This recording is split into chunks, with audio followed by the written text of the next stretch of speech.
మీరు 100 కిలోమీటర్/అవర్ స్పీడ్లో వెళ్తున్నారు. అప్పుడే ఒక్కసారిగా యాక్సిడెంట్, బూమ్! కానీ మీ కార్ ఎయిర్ బ్యాగ్స్ ఓపెన్ కాలేదు అంటే? ఎయిర్ బ్యాగ్స్ పనిచేయాలంటే క్రాష్ సెన్సార్స్ ఇంపాక్ట్ను మిల్లీసెకండ్స్లో గుర్తించాలి. Front sensors, ECU signals, seat belt tension ఇవన్నీ కలిసి 0.03 సెకండ్స్లో ఎయిర్ బ్యాగ్ ఇన్ఫ్లేట్ అవుతుంది. కానీ సెన్సార్ డ్యామేజ్ అయితే, బ్యాటరీ కట్ అయితే లేదా ప్రీవియస్ యాక్సిడెంట్ తర్వాత ఎయిర్ బ్యాగ్ సిస్టమ్ రిపేర్ సరిగ్గా చేయకపోతే ఎయిర్ బ్యాగ్స్ డిప్లాయ్ చాకపోవచ్చు.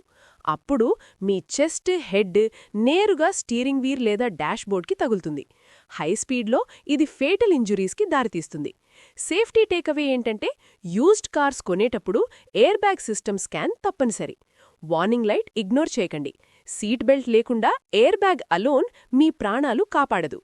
తెలుగులో డైలీ ఒక ఇంట్రెస్టింగ్ ఫ్యాక్ట్స్ కోసం సబ్స్క్రైబ్ చేయండి. గంట సింబల్ని కొట్టడం మర్చిపోకండి.